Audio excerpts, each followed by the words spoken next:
اپنا پورا شباب لٹا دیتی ہے. ایک باپ اپنا پورا شباب قربان کر دیتا ہے. جب بچہ کہیں جا کر کچھ بنتا ہے ماں باپ نچوڑ دیتے ہیں اپنا شباب. یہاں وہ وقت نہیں کہ میں ماں باپ کے عنوان پہ گفتگو کروں، لیکن محض چشم تصور سے ایک مفکر نے آسمان کی طرف دیکھا تو اس نے کیا دیکھا کہ ملائکہ اللہ سے مکالمہ کرتے ہوئے کہتے ہیں اللہ ممتا کسے کہتے ہیں. توجہ، محض چشم تصور سے ایک مفکر نے دیکھا، پوچھا فرشتے خدا سے پوچھ رہے ممتا کسے کہتے ہیں. تو اس وقت خدا نے شبنمی قطروں کی شبنمی نزاکت کو، تتلیوں کے باغپن کو، نسیم سحر کو، صبح کے اجالے کو، شام کی زلفوں کو، پھولوں کی نکہت کو، چمنستان کے گلوں کی جو ہے وہ نزاکتوں کو، سبحان لالا اللہ. کی لالی کو، اور شفق کے جمال کو، افق کی سرخیوں کو، بلکھاتی ہوئی ندیوں کے حسن کو، سبحان موجیں مارتے اللہ. ہوئے سمندر کی موجوں کے تکبر کو، پہاڑ سبحان کی اللہ. استقامت کو، اور سبحان اللہ. سبزہ زاروں کی سبزہ زاری کو، سبحان سنبل کے اللہ. پودے کو، نرگس سبحان کے اللہ. پھول کو خدا سبحان نے اللہ. ایک ساتھ جمع کیا. اور جب وہ مجسم حسن ہو گیا تو پھر اس نے کسی وجود کے گود میں کسی وجود کو ڈالا، اور پھر اس وجود نے اس پورے حسن کو کسی پہ قربان کر دیا. تو کہا اس کو ممتا کہتے ہیں. کہا یہ مولا یہ سبحان مکمل اللہ. حسن ایک ننھی سی جان پر جو قربان کر رہا ہے، یہ حسن کیا ہے اور وہ کیا ہے؟ تو ارشاد ہوتا ہے یہ مکمل حسن کو ماں کہتے ہیں، اور اس قربانی کو بچے پہ قربان کر دینے کو ممتا کہتے ہیں. یہ سبحان وہ اللہ. رشتہ ہے کہ ہر رشتہ کٹ سکتا ہے، ٹوٹ سکتا ہے. یہ رشتہ اتنا مضبوط ہے نہیں کٹ سکتا. بلکہ جرات کر کے کہہ رہا ہوں خدا سے بندے کا رشتہ نہیں ٹوٹ سکتا. اور اس کے بعد یہ خدا کا کرم ہے کہ ماں باپ سے اولاد کا رشتہ کبھی نہیں ٹوٹ سکتا. توجہ، دوست میں جھگڑا ہو گیا، اس نے کہا تو میرا دوست نہیں، ختم بات. صحیح. بھائی میں جھگڑا ہو گیا، تو میرا بھائی نہیں، نام لے کے پکارے گا، وہ ساجد ایسا کرتا، عبداللہ ایسا کرتا، عبد المصطفیٰ، توڑ دیا نا رشتہ. اسی طرح بیوی سے جھگڑا ہوا، رشتہ توڑ دیا. لیکن آپ سے پوچھتا ہوں، ماں باپ سے کتنا بھی لڑ لو، جب بات آئے گی تو کیا کہو گے؟ میری امی نے ایسا کیا اور میرے ابا نے ایسا کیا. جب بھی بولو گے تو ان کو کیا بولو گے؟ میری ماں باپ ہی بولو گے. ماں باپ کے سوا کچھ اور بول سکتے ان کو؟ سوچو تو صحیح کتنی ممتا اس میں ہے. تو عرض یہ کر رہا تھا کہ ایک ماں نے برتن جھاڑو کر کے محنت مشقت کر کے بیٹے کو پڑھایا. بھول یہ ہو گئی دنیا ہی دنیا پڑھا دیا مالداری کے چکر میں، دین نہیں پڑھایا. میں مائیں اور بہنیں موجود ہیں تو میں ان سے کہتا ہوں ڈاکٹر بناؤ، ٹیچر بناؤ، انجینئر بناؤ، لائر بناؤ، یہ بناؤ وہ بناؤ، سب بناؤ، لیکن پہلے مسلمان بنانا اپنے بچوں کو. کیوں؟ ڈاکٹر بنانا فرض نہیں، انجینئر بنانا فرض نہیں، لائر بنانا فرض نہیں، جج بنانا فرض نہیں، لیکن بچوں کو مسلمان بنانا فرض ہے. اگر مسلمان نہیں بنایا تو جہنم میں جلنے کے لیے تیار ہو جاؤ. ماں نے بنا دیا، پڑھا لکھا دیا، شادی کر دی، اچھے گھرانے میں شادی ہو گئی، پڑھی لکھی بہو آئی تو بہو تو ساس کو موجنے کے لیے گننے کے لیے تیار نہیں تھی. بہو نے بیٹے سے کہا دیکھو جی بچہ پیدا ہو گیا، تمہاری ماں کو اب میں برداشت نہیں کر سکتی. یہ تمہاری ماں کھانستی ہے، اس کو کچھ شعور نہیں ہے، یہ جاہل ہے، ان پڑھ ہے، ایسا ہے ویسا ہے، میں اس کا بوجھ نہیں اٹھا سکتی. اچھا پھر یا تو اپنی ماں کو رکھو یا تو مجھے رکھو، کیا فیصلہ کرنا ہے؟ ظالم بیٹے نے فیصلہ کیا ماں کا انتظام ہو جائے گا. ایک لوتا بیٹا تھا، ماں نے برتن جھاڑو کر کے پڑھایا تھا، محنت سے پڑھایا تھا. کاش کہ میرے دل کا درد، میں کوئی خطابت نہیں کر رہا ہوں، خطابت تو ہو چکی، کاش کہ میرے دل کا درد قوم کے جوان محسوس کر لیں. کتنی محنتوں سے کسی کی جوانی اجڑتی ہے نا جب کوئی جا کر جوان ہوتا ہے. ماں اپنے جگر کا لہو ایک بچے کے حلق میں دودھ کی شکل میں منتقل کرتی ہے جب کوئی جا کر کے جوان ہوتا ہے. ایک باپ سردی گرمی برسات کچھ بھی دیکھے بغیر اپنا پورا شباب کسی پر نچھاور کر دیتا ہے جب کوئی جا کر کے جوان ہوتا ہے. مگر ظالم بیوی کے کہنے پہ ظالم شوہر نے کہا ماں کا انتظام کر دیں گے. اور اس نے ایک دن ماں سے کہا امی میں تمہیں آج کہیں گھمانے لے جانا چاہتا ہوں. ماں نے پہلی بار بیٹے سے سنا. ہمیشہ تو بیوی کو لے جاتا ہے, آج پہلی بار مجھے لے جا رہا ہے. ماں بڑی خوش ہوگی, اس کی تو عیدوں کی عید آ گئی. آج کار میں بیٹھی, کپ کپاتے ہوئے پیروں کو کار میں رکھا, وجود کانپنے لگا. اور اس کے بعد کار میں بیٹھی, بیٹا بات کرنے کو تیار نہ تھا. ایسے میں ایک اولڈ ہاؤس بڈھے گھر کے پاس لے گیا, وہاں ماں کو زینے پہ بٹھایا. اب بٹھا کے کہا ماں دیکھو میں چلتا ہوں, دیر نہیں کر سکتا کیونکہ کوئی دیکھ لے گا. ماں میری بیوی کہتی ہے کہ وہ تمہارے ساتھ نہیں رہ سکتی, اس لیے میری بیوی اپنا گھر بچانے کے لیے, یہ اولڈ ہاؤس ہے, بڈھا گھر ہے, یہاں عورتیں بڑے میاں بوڑھی عورتیں بوڑھے مرد یہاں رہتے, اب تم کو یہاں رہنا ہے. اچھا میں چلتا ہوں ٹھیک ہے. یہ کہہ کے کار میں بیٹھا. ماں کی تو دنیا ہی اجڑ گئی. ماں کی تو دنیا, اس کا تو سب کچھ اس کا بیٹا تھا. ایک بات آپ سے کہوں, میرے قائد نے مجھے ایک جملہ کہا تھا, اولاد کو بڑھاپے کا سہارا بنانے کی بجائے اولاد کو آخرت کا سہارا بنانے کی کوشش کرو. سبحان اللہ. اگر آخرت کا سہارا بنانے کی کوشش کر کے اس کو تم نے دیندار بنا دیا تو وہ بڑھاپے کا سہارا خود بخود بن جائے گا. کیا ہوا؟ ماں تو دیکھتی رہی, کار چلی گئی, غبار کار بھی نظر نہیں آیا. بیٹھی بیٹھی رو رو کر دوپٹے سے آنسو پوچھ رہی تھی کہ ایسے میں اولڈ ہاؤس کے ذمہ داروں کی نظر پڑی, کوئی نیا مہمان آیا ہے. آنے کے بعد آ کر کے لوگ بیٹھ گئے. ماں تمہارا نام کیا ہے؟ یہ نام ہے. اچھا تمہیں یہیں رہنا ہے؟ ہاں مجھے یہاں چھوڑ کے جایا گیا ہے, اب یہیں رہنا ہے. ماں تمہاری کوئی اولاد ہے؟ ہاں ایک لوتا بیٹا ہے. ماں اس کا نام بتاؤ نا, نام کیا ہے؟ نہیں بتاؤں گی. ماں نام بتاؤ, کیونکہ اگر کبھی کچھ ہو گیا کم سے کم اس کو کوئی اطلاع تو ہم کر سکیں. نام بتاؤ. بتاؤ وہ کہاں رہتا ہے, نام بتاؤ. نہیں بتایا. نام بتاؤ. نہیں بتایا. ماں جی نام بتاؤ. کسی نے لقمہ بیچ میں دیتے ہوئے کہا ماں جی کو ابھی ابھی گھر سے نکالا ہے نا, اس لیے ماں اتنی ناراض ہے کہ اپنے بیٹے کا نام بھی نہیں لینا چاہتی. فوراً انجام کی پرواہ کیے بغیر آنکھیں پھاڑ کر کے کہا خبردار, میرے بیٹے کے خلاف اگر ایک جملہ بھی کہا تو, میرے بیٹے کے خلاف ایک جملہ بھی کہا خبردار, کچھ مت کہنا, چپ رہو, اسے کچھ نہ کہو. ماں جی جب بیٹے سے اتنا پیار ہے تو نام کیوں نہیں لیتی؟ کہتی میرا بیٹا بڑا مالدار بھی ہے, بڑا پڑھا لکھا بھی ہے, پورے شہر میں نامور بھی ہے, تم لوگ اس کو پہچانتے ہو. میں اس لیے نام نہیں لے رہی ہوں کہ اگر نام لے لوں گی تو میرے بیٹے کی عزت چلی جائے گی. اللہ. اب بھی میں اپنے بیٹے کی عزت کو بچانا چاہتی. یہ ہوتی ہے ماں. آج اپنے ماں باپ پہ ظلم کرے.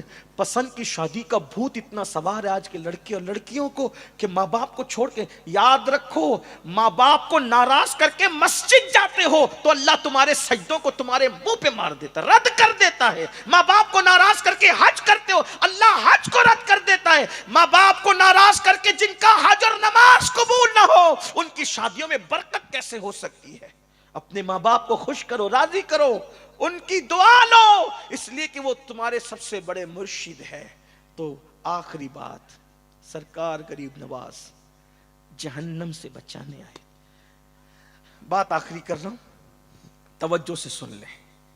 غریب نواز ایک دن اسی اجمیر شریف میں جہنم کے عذاب پہ بات کر رہے تھے. جہنم میں یہ عذاب ہے, یہ عذاب ہے, یہ عذاب ہے, یہ عذاب ہے, یہ عذاب ہے.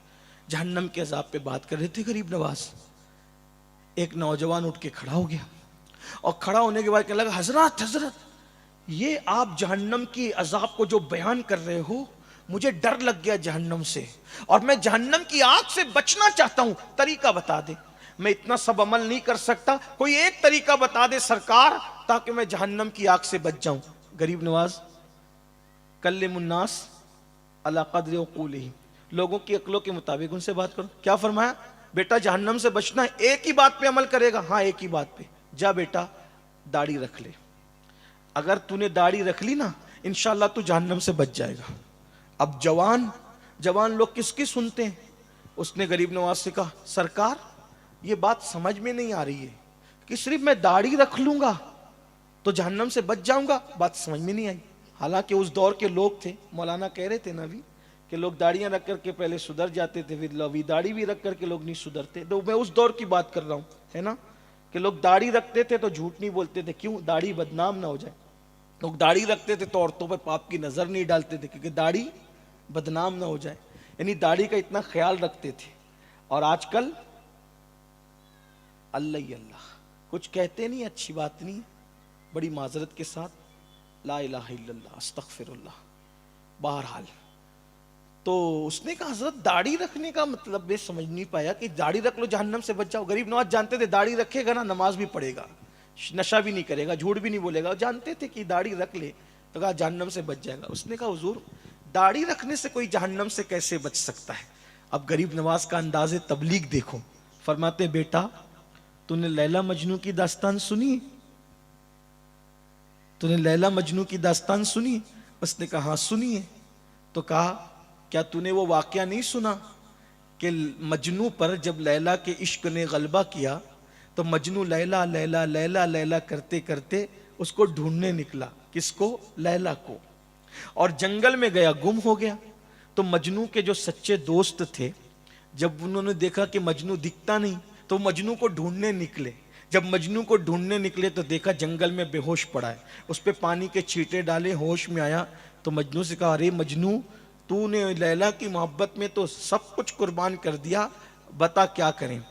اس نے کہا بھوک لگی ہے. سچے دوست تھے. کہا جنگل میں اب تجھے کیا کھلائیں؟ ہاں چلو جنگل میں شکار کرتے ہیں، دعا کر کچھ اچھا ہاتھ لگ جائے تو ہم تجھے کچھ کھلائیں گے. 800-900 سال پہلے کی بات نہیں کر رہا ہوں، اس سے بھی پہلے کی بات کر رہا ہوں. تو کیا ہوا؟ جنگل میں نکلے، ہرن کا بچہ ہاتھ لگ گیا. آپ نہیں کرنا بھی ہرن کا شکار، ہمارے ملک میں اجازت نہیں ہے اس کی. ملک میں جس کی اجازت نہیں ہے تو وہ کام نہیں کرنا، ٹھیک ہے. لیکن انہوں نے اس دور میں کیا، اس دور میں اجازت تھی. تو ہرن کا بچہ ہاتھ لگ گیا. ہرن کا بچہ ہاتھ لگا، بڑا خوبصورت ہوتا ہے ہرن کا بچہ اور بڑا مزہ بھی آتا ہے. لوگ کہتے ہیں ایسا، بلکہ اعلیٰ حضرت نے کیا فرمایا، کباب آہو میں بھی نہ پایا مزہ جو دل کے کباب میں ہے. وہ بڑا لذیذ ہوتا ہے، ایسا لوگ کہتے ہیں، جو کھاتے ہیں وہ کہتے ہیں کہ بڑا لذیذ. تو انہوں نے کیا کیا، ہرن کا بچہ پکڑا اور مجنو کا دل بہلانے کے لیے کہا او مجنو تو اپنے ہاتھ سے ذبح کر، پھر ہم اس کو بھون کے کباب بنائیں گے، مزے سے کھائیں گے. کہتے ہیں کہ مجنو کے ہاتھ میں چھری دی، مجنو نے چھری لی اور جیسے ہی ہرن کے بچے کی گردن پہ رکھا، میرے سرکار غریب نواز کتنے پیارے انداز سے ایک نوجوان کی اصلاح کر رہے ہیں، اس کو سمجھا رہے ہیں. کہا جیسے ہی مجنو نے ہرن کے بچے کی گردن پہ چھری رکھا، ایک سرد آہ کھینچی اور چھری کو زمین پہ پھینک دیا اور کہا یارو میری محبت کا، میرے پیار کا واسطہ، اس بچے کو آزاد کر دو. وہ سچے دوست تھے اس دور کے. اب تو بیٹے سچے نہیں رہے، اولاد سچی نہیں رہی، ماں باپ کی اولاد کام نہیں آتی تو دوست تو سچے کہاں سے لائے، ہے نا. تو پھر کیا ہوا کہ اللہ اکبر، یہی ہوا کہ اس نے چھری پھینکی اور کہا میری سچی دوستی کا واسطہ اس بچے کو آزاد کر دو. جیسے ہی آزاد کیا وہ چھوکڑی بھرتے ہوئے بھاگ گیا. دوستوں نے حسرت سے کہا او مجنو پگلے، اتنی محنت سے ہرن کا بچہ ملا تھا اور تو نے دوستی کا واسطہ دے کر آزاد کرا دیا. کیوں آزاد کرایا؟ کیوں ایسا کیا؟ مجنو نے بڑی سادگی سے کہا تم سے زیادہ بھوک تو مجھے لگی ہے، میں اس کو ذبح کرنا چاہتا تھا، لیکن جیسے میں نے اس کی گردن پہ چھری رکھا، اس کے چہرے پر میری نظر پڑی تو میں نے اس کی آنکھوں کو دیکھا. جب آنکھوں کو دیکھا تو اس ہرن کے بچے کی آنکھ ہو بہو میری لیلا کی آنکھوں کی طرح تھی.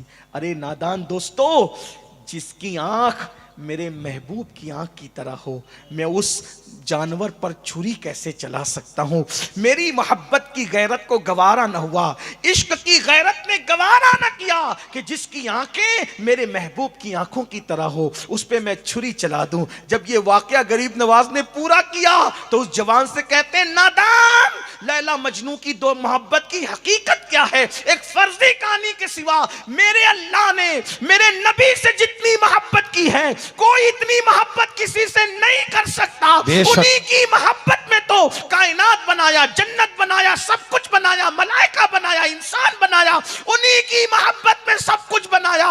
اللہ جتنا پیار کرتا ہے محبوب سے اتنا پیار کسی سے نہیں کرتا. حتیٰ کہ محشر بھی منعقد ہوگا تو محبوب کی عزت کے ظہور کے لیے منعقد ہوگا. فقط اتنا سبب ہے انعقاد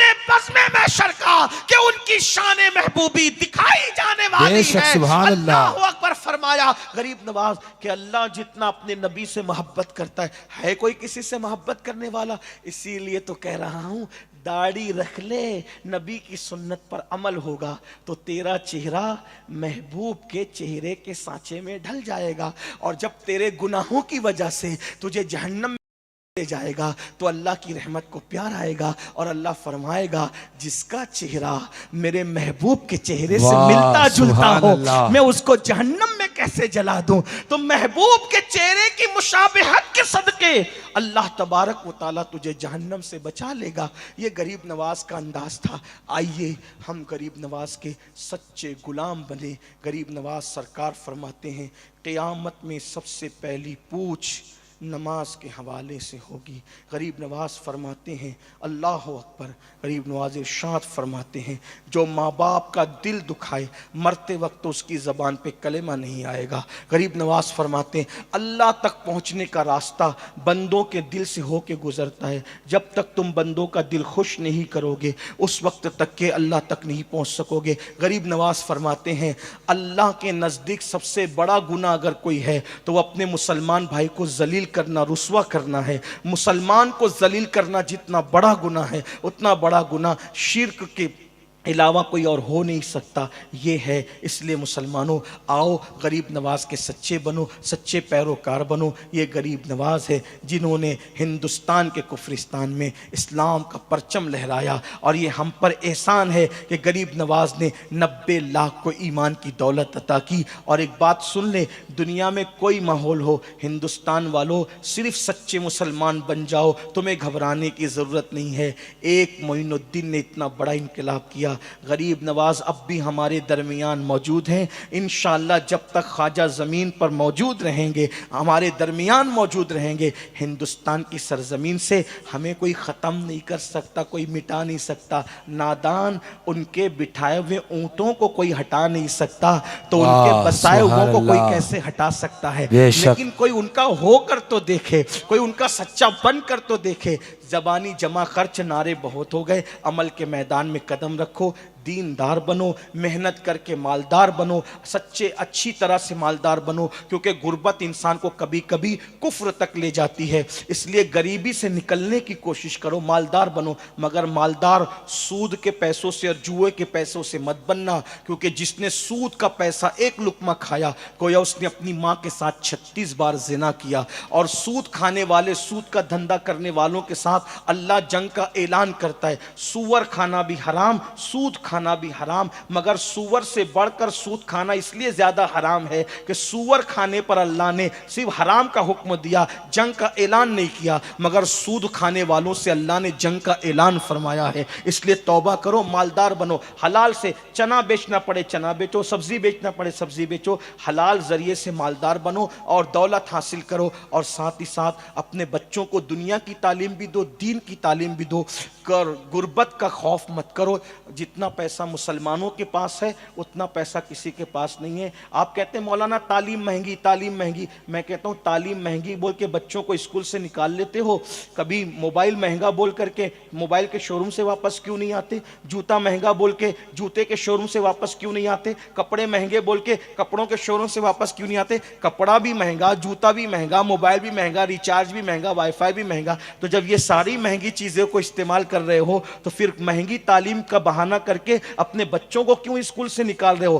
ظلم کر رہے ہو، ظلم، ظالم ہو اگر اپنے ننھے بچوں کو تعلیم نہیں دے رہے ہو تو۔ ایک بچے کو پڑھا دو 3 نسلیں سنور جائے گی۔ اس لیے تعلیم پہ محنت کرو، ایجوکیشن پہ محنت کرو۔ ایک بات آپ سے کہنا چاہتا ہوں، تعلیم یافتہ لوگوں کی ضرورت بنتا ہے اور جاہل لوگوں پہ بوجھ بنتا ہے۔ جو چیز بوجھ ہوتی ہے وہ اتار دی جاتی ہے، جو چیز ضرورت ہوتی ہے اس کو سینے سے لگایا جاتا ہے۔ آپ جانتے ہیں عبدالکلام جو ہمارے ملک کے سابق صدر جمہوریہ رہے ہیں، آپ سے پوچھنا چاہتا ہوں بڑے بڑے متعصبین مرنے کے بعد ہار ڈالنے پہ مجبور ہوئے تھے کہ نہیں ہوئے تھے؟ کیوں؟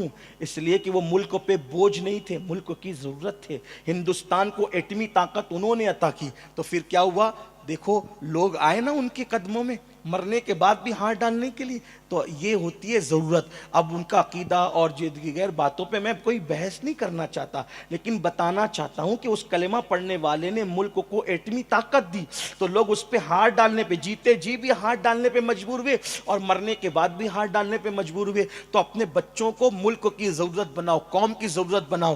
نوکریاں تمہارے بچے تلاش نہ کرے, اتنا اپنے بچوں میں صلاحیت پیدا کرو, نوکریاں تمہارے بچوں کو ڈھونڈے. تمہارے بچے عہدے تلاش نہ کرے, عہدے تمہارے بچوں کو تلاش کرے. اور جتنا ٹیلنٹ مسلمانوں کے پاس ہے کسی کے پاس نہیں ہے میرے بھائی. اپنے بچوں کو غلط صحبت سے بچاؤ, شراب سے, جوے سے, غلط عادتوں سے بچاؤ. اچھی تربیت کر کے ان کو پڑھاؤ لکھاؤ. اے پی جے عبد الکلام کو ان کے دادا نے پڑھایا, ان کی پھپھی نے پڑھایا. ماں باپ نے کہہ دیا ہم تمہیں پڑھا نہیں سکتے, تو دادا نے کیا کیا, سارے زیورات بیچ کر کہا میرے پوتے کو میں پڑھاؤں گا. اور عبد الکلام اخبار بیچ کر پیسے جمع کرتے تھے اور اپنی اسکول کی سامان مہیا کرتے تھے. اور ایک وقت وہ آیا کہ وہ اتنے بڑے ڈاکٹر بن گئے, اتنے بڑے سائنسداں بن گئے. آپ دیکھیں تو یاد رکھیے آپ کے بچے میں ٹیلنٹ موجود ہے.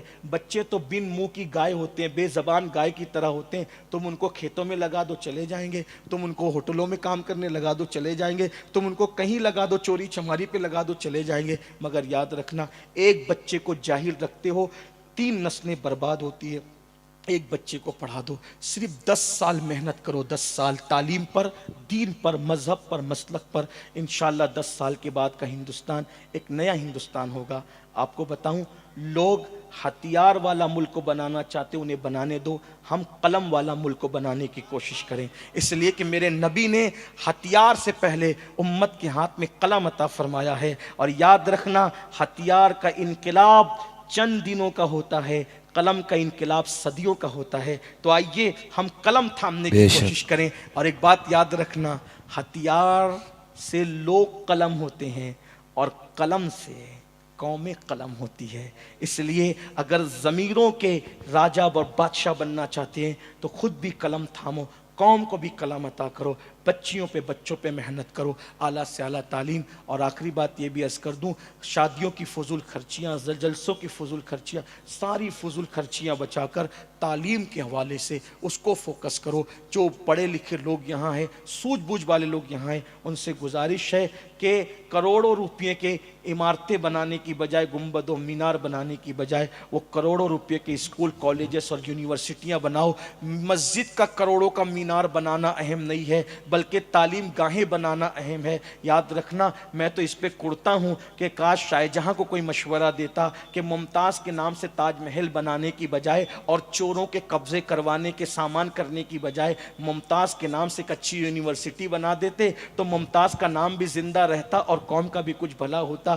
بغیر کوئی کام کیے, تعلیمی کام کیے ایک محل بنایا, آج دیکھو اس کا کیا حال ہو رہا ہے. اس لیے میری گزارش ہے کہ جو غلطیاں بڑوں نے کی ہے اس غلطیوں کو آپ نہ کریں, بلکہ آپ اپنا ایک ایم مقرر کریں, مقصد مقرر کریں. نہیں تیرا نشیمن قصر سلطانی کے گنبد پر, تو شاہی ہے بسیرا کر پہاڑوں کی چٹانوں میں. عقابی روح جب بیدار ہوتی ہے جوانوں میں, نظر آتی ہے ان کو اپنی منزل آسمانوں میں. خدا تجھے کسی طوفان سے آشنا کر دے, خدا تجھے کسی طوفان سے آشنا کر دے کہ تیری بحر کی موجوں میں اضطراب نہیں, کہ تیری بحر کی موجوں میں اضطراب نہیں. آئیے مقصد کی طرف چلیں, اپنی زندگی کو با مقصد بنائیں. بے مقصد زندگی تو جانور بھی نہیں جیتے, با مقصد زندگی جینے کی کوشش کرو, ورنہ تاریخ آپ کو اور ہمیں کبھی معاف نہیں کرے گی. اللہ اکبر. ہم تاریخ ساز بنے, تاریخ میں اپنا نام درج کرانے کی بجائے خود تاریخ کو جو ہے وہ اپنے تاریخ کو رقم کریں. جگر مراد آبادی نے کہا تھا, رند جو مجھ کو سمجھتے ہیں انہیں ہوش نہیں, رند جو مجھ کو سمجھتے ہیں انہیں ہوش نہیں. میں کدا ساز ہوں, میں کدا بردوش نہیں. وما علینا الا البلاغ. السلام علیکم.